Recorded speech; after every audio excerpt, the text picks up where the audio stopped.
सुप्रभात बालवृंद। पिछले वीडियो में हम लोगों ने वर्ण विचार के संबंध में जानकारी प्राप्त की थी। आज हम लोग संधि के संबंध में जानकारी प्राप्त करेंगे। संधि दो वर्णों के अत्यंत सन्निकट होने से जो विकार या परिवर्तन होता है उसे हम संधि कहते हैं। संधि का तात्पर्य होता है मेल। आप यहाँ देखेंगे, संधि का तात्पर्य मेल अर्थात अतः निकटतम ध्वनियों के मध्य होने वाले मेल को ही हम संधि कहते हैं। जैसे आप उदाहरण में देखिए, महाजोड़ ईश महेश, तो महा में आ, हा का आ और ईश का ई मिलकर के ए बन गया। ये दोनों बीच वाली ध्वनियों में मेल हुआ है, समन्वय हुआ है और आपस में संधि बन गई। दूसरा उदाहरण देखिए, जगत जोर नाथ जगन्नाथ, त और न का मेल होने से न बन गया है। तीसरा उदाहरण देखिए, सदा जोड़ एव सदैव, सदा का आ और एव का ए मिलकर ऐ बन गया। इस प्रकार हम देखते हैं कि ध्वनियों के मेल से किस प्रकार समन्वय होता है, किस प्रकार संधि बन जाती है। संधि, अब यहाँ देखिए, संधि को अलग करने को हम विच्छेद कहते हैं। तो संधि युक्त शब्दों को अलग अलग करने की प्रक्रिया को हम क्या कहते हैं? संधि विच्छेद। संधि के भेद देखिए, संधि के 3 भेद होते हैं: स्वर संधि, व्यंजन संधि और विसर्ग संधि। स्वर संधि, स्वर संधि किसे कहते हैं? तो स्वर के साथ दो स्वरों के मिलने से जो परिवर्तन या विकार होता है उसे स्वर संधि कहते हैं। अर्थात दोनों ही स्वर होना चाहिए, उसमें व्यंजन नहीं मिलाएंगे। स्वर के साथ स्वर के मेल को स्वर संधि कहते हैं। जैसे देख लीजिए, रमा जोड़ ईश रमेश, रमा का आ ई दोनों स्वर है। महाजोड़ आत्मा महात्मा, महा का आ आत्मा का आ मिलके आ बन गया। दोनों स्वर हैं, इसलिए ये स्वर संधि है। भानु जोड़ उदय, भानु में ऊ की मात्रा है और उदय में ऊ की मात्रा है। ऊ मिलके ऊ बन गया। हिम जोड़ आलय हिमालय, हिम में म का अ, आलय का आ मिलके आ बन गया, हिमालय बन गया। इस प्रकार हम देखते हैं स्वर संधि में स्वर के साथ स्वर का ही मेल होता है। अब देखें स्वर संधि के कितने भेद होते हैं। तो स्वर संधि के 5 भेद होते हैं: दीर्घ संधि, गुण संधि, वृद्धि संधि, यण और अयादि संधि। आज हम लोग दीर्घ संधि को देखें। दीर्घ संधि ह्रस्व अथवा दीर्घ अ ई उ आ से पड़े क्रमशः ह्रस्व या दीर्घ अ ई उ आ जाए तो क्या होता है? दोनों मिलकर दीर्घ बन जाता है। जैसे अ मिलकर आ मिलकर आ मिलकर आ मिलकर आ, दोनों मिलकर दोनों ही परिस्थितियों में वो दीर्घ बन जाता है। उदाहरण देख लीजिए, अ या आ दोनों मिलकर क्या बनता है? आ बन जाता है। अ मिलकर आ कैसे बना? अ मिलकर आ, पड़म जोड़ अर्थ परमार्थ। पड़म का म में क्या है? म तो व्यंजन है और व्यंजन बिना स्वर की सहायता से बोला नहीं जाता। लिखने में भी हम व्यंजन में से जब स्वर को अलग करते हैं तो हम हलंत लगाते हैं। तो यहाँ पूरा म है, इसका मतलब व्यंजन है, इसका मतलब इसमें स्वर है। तो म का अ और अर्थ का अ दोनों मिलकर आ बन गया। क्या बना? परमार्थ। दूसरा उदाहरण देखें, अधिक जोड़ अंश। अधिक में क्या है? क, क में क्या है? अ, तो अ और अंग मिलके अधिकांश, अ और अंग मिलकर अधिकांश। सूर्य जोड़ अस्त, सूर्यास्त। सूर्य में क्या है? अ है, अस्त में क्या है? अ है, दोनों क्या हो गया? दीर्घ बन गया, अ मिलकर आ बन गया। स्व जोड़ अर्थ स्वार्थ, स्व में अ है, अर्थ में भी अ है, दोनों अ मिलकर आ बन गया। पुरुष जोड़ अर्थ पुरुषार्थ, पुरुष में भी अ है, अर्थ में भी अ है, अ मिलके आ बन गया, पुरुषार्थ बन गया। इधर कई उदाहरण भी देखें। परम जोड़ अणु, परम में क्या है?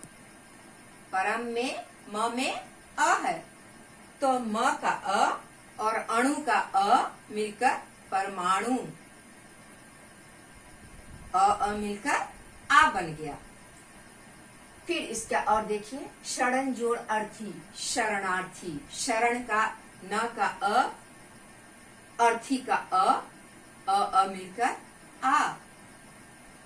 अगला फिर उदाहरण देखिए। पर जोड़ अधीन, पराधीन, पर र का अ, अधीन का अ मिलकर आ। धर्म जोड़ अर्थ, धर्मार्थ, धर्म के में म का अ, अर्थ का आ।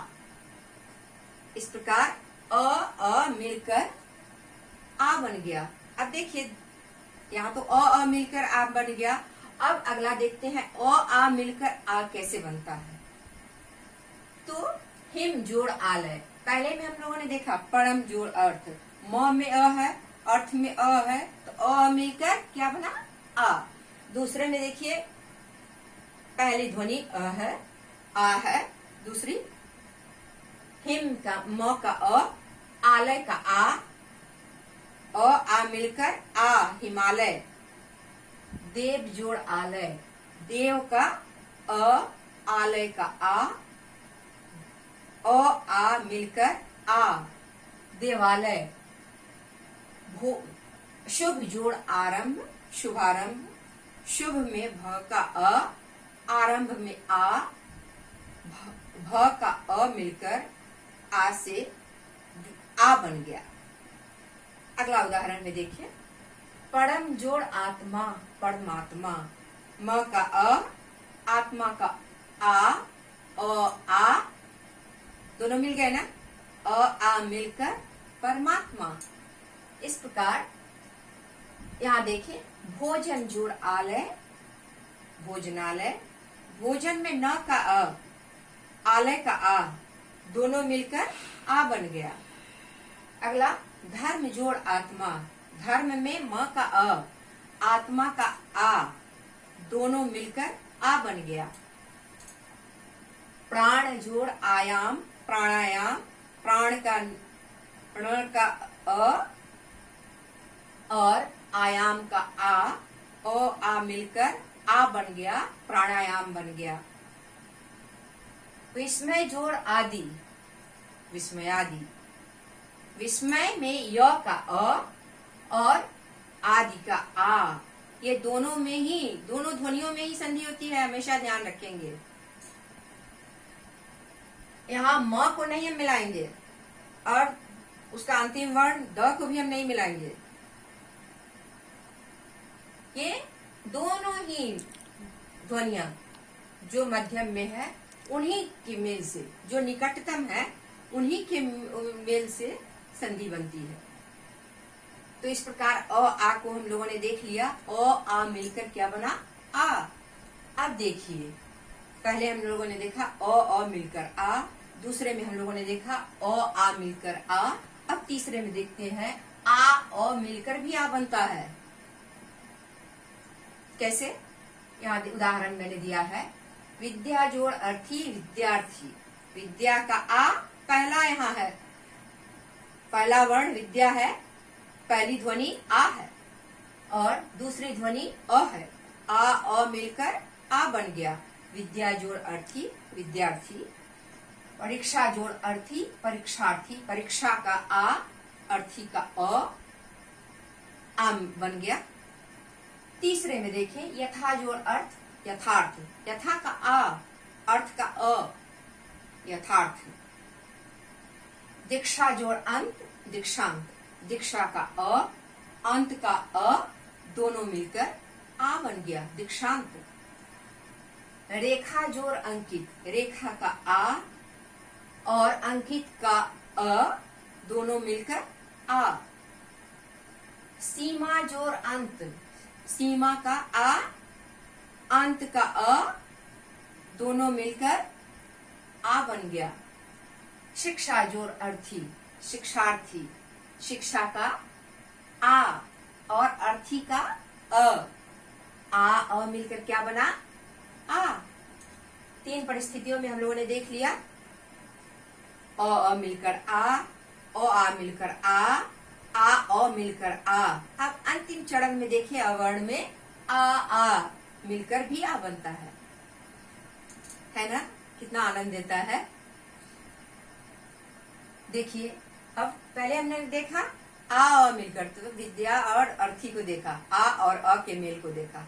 अब देखिए दोनों दीर्घ के मेल को, विद्या जोड़ आलय, आ मिलकर आ बन गया। विद्या का आ, आलय का पहली ध्वनि आ, दोनों मिलकर आ, विद्यालय।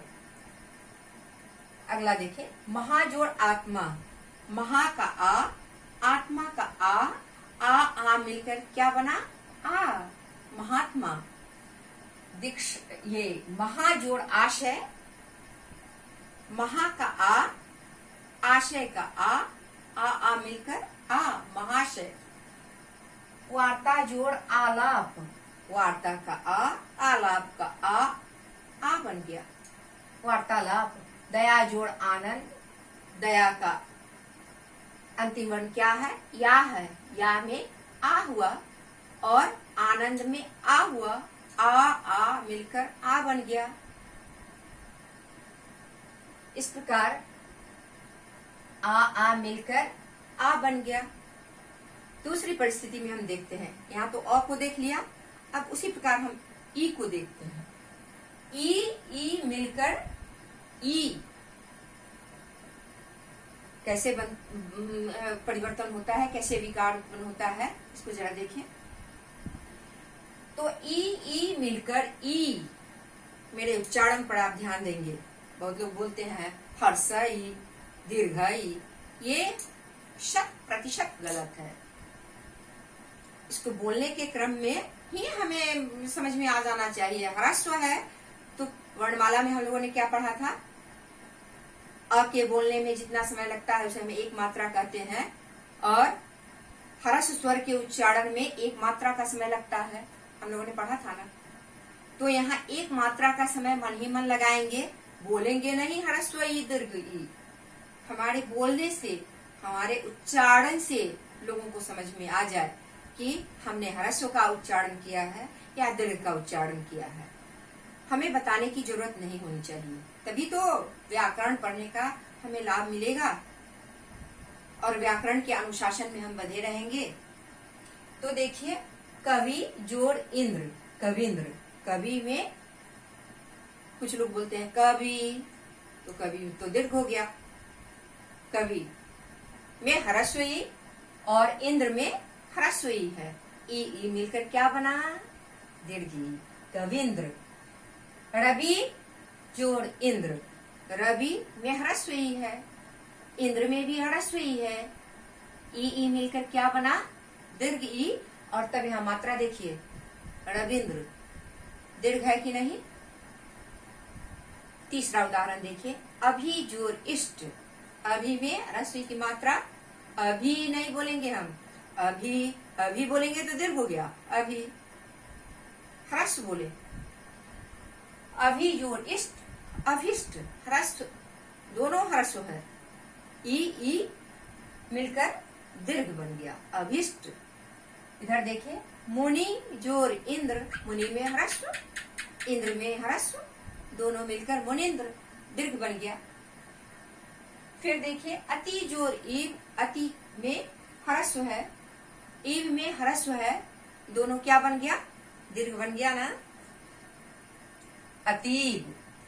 अब यहाँ तो पहले ई दोनों ह्रस्व को हमने देखा। अब एक ह्रस्व दूसरा दीर्घ, ई दोनों मिलकर दीर्घ बन जाता है। गिरी जोड़ ईश, गिरी में क्या है, र में कौन सी मात्रा है, ह्रस्व ई की मात्रा है।